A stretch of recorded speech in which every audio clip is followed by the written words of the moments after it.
ये है पिचनंद की हुदूद में वो हेलीकॉप्टर जो आधे घंटे से ज़ायद आसमान पर एक जगह रुका देखा गया।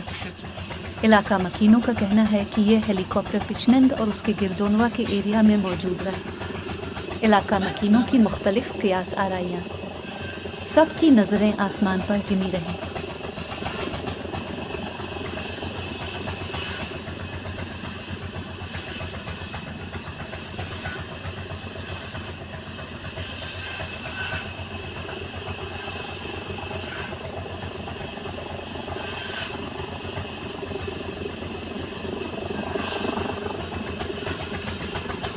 Essa cuchara é na pá.